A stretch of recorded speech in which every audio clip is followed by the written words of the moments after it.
How to survive in Canada.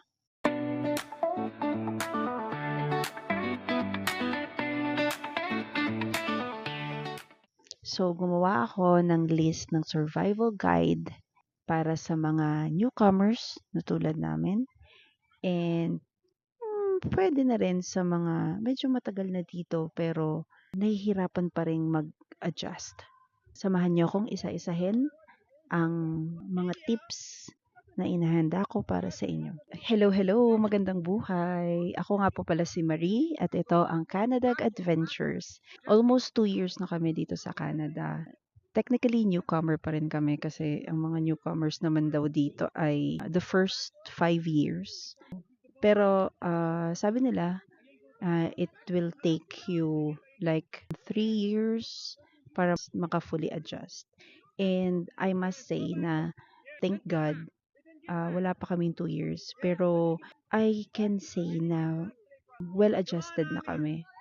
So, i-share ko sa inyo yung mga natutunan ko.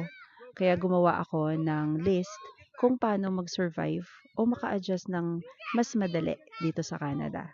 Yun naman kasi talaga ang aim ng aming vlog, to inspire and to give tips and suggestions para sa ibang mga newcomers na katulad namin.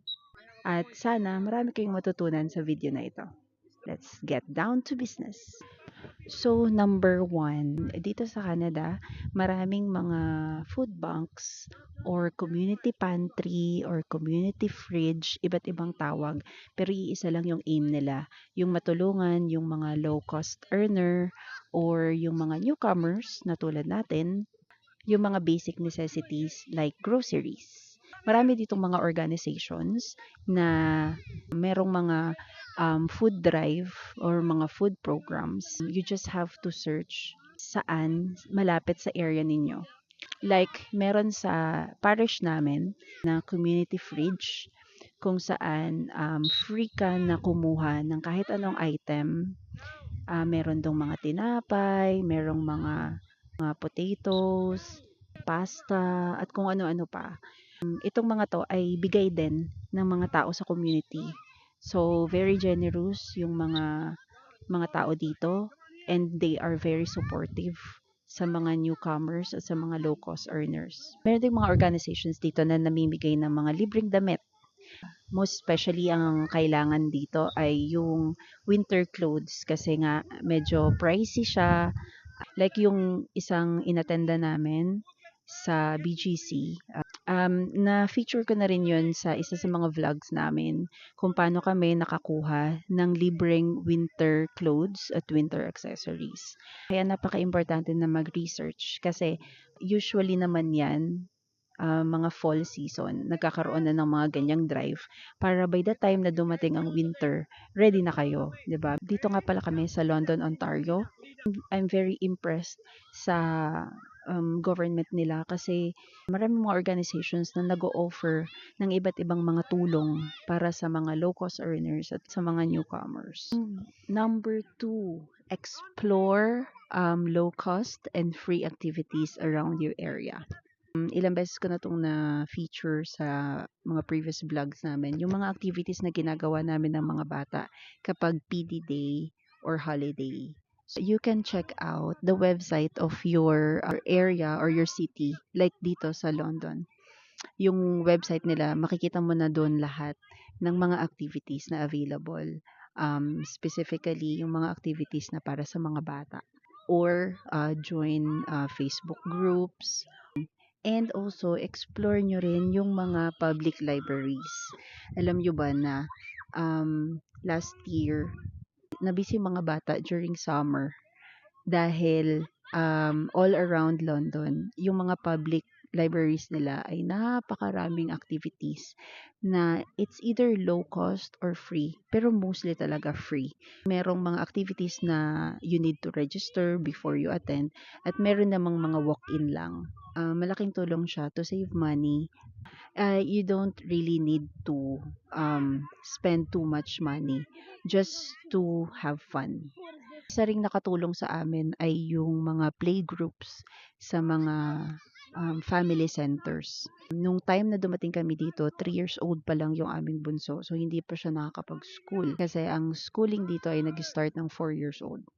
All throughout ng taon na yun, ay nasa playgroup kami every single day. It's a good opportunity rin to meet other people and to widen your connections. And at the same time, may nakakalaro yung anak nyo at meron silang nagagawa. Number 3, look for government programs na makakatulong to lower your bills. So, na-feature ko na rin dito yung OESP or Ontario Electricity Support Program. Tinutulungan nito yung mga low-cost earners at mga newcomers to lower down the cost of their utility bills or electricity bills. I just want to let you know that programs like that exist. You just have to search for it. Explore nyo lang yung mga programs na yan kung saan kayo pinaka makaka-benefit. Number 4, ang taong gipet sa thrift store kumakapit. Isa yan sa mga good hacks dito sa Canada. Lalo na kung nung pumunta kayo dito, wala kayong masyadong dalang damit or kailangan nyo ng mga jacket, mga winter clothes, pwede rin kayong pumunta sa thrift store. Sobrang dami all around the city. Merong Goodwill, merong, nakalimutan ko yung pangalan ng isa, basta meron yung Humanity. Ipa-flash ko na lang sa screen. Meron ding Value Village at marami pang iba. Minsan meron ding mga pop-up giant na pinuntahan namin nung nakaraan at nakabili kami ng sobrang daming items for a low price. Yung sa mga bata, hindi ko sila binibili sa mga thrift store. Medyo sensitive kasi yung balat nila kasi meron silang eczema. Since nung nasa Abu Dhabi pa kami, so medyo ayokong i-risk kasi baka kung anong makuha nilang skin problem. So since mas madali namang mag-adapt, madali namang mag-adjust yung mga balat natin na matatanda. So kami lang mag-asawa yung bumibili sa mga thrift store. Maliban na lang kung katulad ng bunso namin na may mga nagbibigay sa kanya ng mga hand-me-down clothes. Ayun, okay yun kasi kilala naman namin yung may-ari at almost new pa halos lahat ng mga damit. Sa mga thrift store, ang dami mong mabibili, ang dami mong kung merong mga books, merong mga accessories, home decorations, mga utensils, mga gamit sa bahay, gamit sa kusina, halos lahat nandun na. So yes, number 5, save money for investments, emergency funds, at iwas luho. Ako pasalamat na lang ako na kami mag-asawa, pareho kaming kuripot. Ang pinakaluho na lang namin ay yung pagkain. Kasi sobrang hilig namin mag-food trip. Pero pagdating sa mga luxury things, like siguro ang pinakamahal naming gamit ay itong cellphone. Kasi yung cellphone naman every 5 or 6 years lang namin palitan. Unless talagang sirang-sira na siya. Kung makikita nyo man ako na meron akong gamit na mga branded, most probably bigay siya. Kasi nanghihinayang kong bumili ng mga mamahaling damit or mamahaling na kahit anong bagay. Laking baklaran kasi ako. I mean, nung bata ako, lagi akong dinadala ng mama ko sa baklaran kasi doon din siya namimili. So, I'm used to wholesale price, mga ganyan. And also, very, very important yung emergency funds at yung savings. Nung nasa Abu Dhabi pa lang kami, thank God, nagkaroon kami ng chance to invest into something. So, by the time na dumating kami dito at medyo kinulang ang aming budget, meron kaming nadukot, kumbaga. Nakatulong to para mas able kami to adjust financially here sa Canada. And please, maglaan din kayo ng pera for life insurance. Siguro gagawa ako ng ibang vlog about this, pero ngayon pa lang sasabihin ko na how important it is. Meron kaming kaibigan na 2 months after na dumating nila dito sa Canada, and unfortunately, unexpectedly, inatake yung husband. For unfortunate events like that, it's very important to be ready kasi yun nga, anything can happen. Kung meron kayong life insurance kasi, kumbaga, magkakaroon ng less burden or less hassle para sa may iwan yung family. Siyempre, yung nagluluksa ka na tapos financially challenged ka pa, 'di ba? Parang malaking tulong mo na 'yon para sa family na may iwan mo na mas maka-focus sila sa pagluluksa kaysa sa pag-iisip kung saan dudukutin ang pera. There are different kinds of life insurance. Hindi ako expert dito pero I've known the basic. I've talked to people in the business, yung mga financial advisors. Very important din na meron kayong mga kakilalang ganun. Pero syempre, the trusted ones to guide you how to manage your money. It's very important to be financially educated. Kahit na yung mga basics lang. Para at least secured kayo at secured yung family nyo, most especially yung mga anak nyo. Number 6, make friends and widen your connections. This is very, very, very, very important para sa akin. Medyo connected din siya sa mental health. I'll tell you why. There will come a time dito sa buhay natin sa Canada, sa journey natin dito sa Canada, that life will become depressing for so many reasons. Iba't iba tayo ng mga pinagdadaan ng pagsubok, iba't iba tayo ng mga sitwasyon sa buhay. And one way or another, darating at darating siya. I've seen people go through that phase. Kahit sa asawa ko nakita ko yan nung 5 months na nahirapan siyang makahanap ng work. It really helps to have your circle of friends. To be surrounded by people na makakatulong sa'yo emotionally, spiritually. Sobrang laking bagay na magkaroon ka ng mga circle of people, malalapitan mo, makakausap mo, at makikinig sa'yo. Sobrang importante yan. I believe na isa to sa mga importanteng kailangan mong gawin, lalo na kapag nagsisimula ka sa isang bagong bansa. Kasi meron kaming mga kakilala na pumunta dito sa Canada and unfortunately, yung mga circumstances nila sa buhay hindi nila kinaya and yung iba took their own lives, yung iba umuwi na lang sa Pilipinas kasi nga hindi na kaya yung stress dito. Yung iba nagkakaroon ng mga kasalanan like adultery, things like this. It's very important na sa mga times na yung mga challenges are starting to overcome you, sobrang halaga na meron kang makakausap. Masasabi ko na isa yan sa mga nagpabilis ng adjustment namin dito sa Canada. I've known people from playgroup na unexpectedly naging close friends ko hanggang sa yung family nila at yung family namin. Alam mo yun, yung mga ganun. Hanggang sa connected na yan, yung friend ng friend ng friend mo, nagiging friend mo na rin. Yung mga ganun. Nakakatuwa lang how many friends we have gained already dito sa London. Kaya sobrang napamahal na rin namin tong lugar na to kasi nga dahil dun sa mga tao na nakapalibot sa amin. Yun nga, very important yung connections. Yun nga, may mga makikilala ka na mga matagal na dito.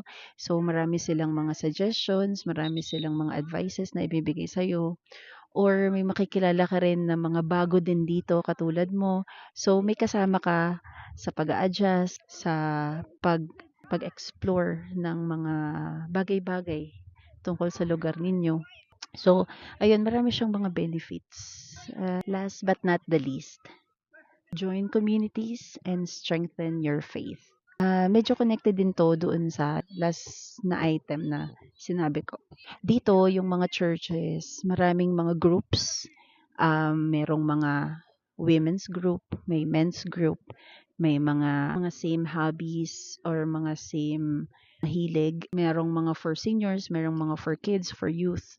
Isa sa mga nagpalakas din ng loob namin dito ay yung aming community, ang MFC. So, we have been a member of MFC, Missionary Families of Christ, since na nasa Abu Dhabi kami. At nung lumipat kami dito, sila yung isa sa mga unang hinanap namin as advice na rin ng sister-in-law ko na pagdating nyo dyan, hanapin nyo agad yung community. Kasi yun nga, the sense of family, the sense of sisterhood or brotherhood. It's a Catholic community. Meron kaming iba't ibang ministries, couples, kids, youth, singles, kahit yung mga byudo at byuda, meron din sila, the servants and the handmaids. So, everyone is welcome. And it has helped us in so many ways, even nung nasa Abu Dhabi pa kami. The community became our second family away from home. The community has helped us to strengthen our Catholic faith, and it has strengthened din yung relationship namin as a couple ng asawa ko, as well as yung pagiging parents namin sa aming mga anak. Kasi it's very important that you put Christ in the center of everything in your marriage, in your family, in your life. I don't know how to stress this more, pero ayun nga, it's very important to be part of a community. Kung hindi man sa MFC, there are a lot of communities naman din. Ang importante talaga, maging bahagi ka ng isa, kahit isa lang. Oh my gosh, ang lakas ng hangin. So, yun po. I don't know, baka meron pa akong mga nakalimutan. Pwede niyong i-comment sa comment section below. Alam ko marami pa mga suggestions, advices dyan na may isip kayo, lalo na dun sa mga mas matatagal na sa amin. Sana may natutunan kayo, meron kayong nakuha ng mga techniques, tips, suggestions na magagamit nyo sa pag-a-adjust nyo dito sa buhay Canada.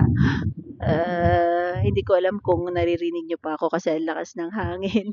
Ayun, God bless po sa ating journey and all the best sa inyong family. Ayan, so shoutout muna tayo bago tayo mag-end.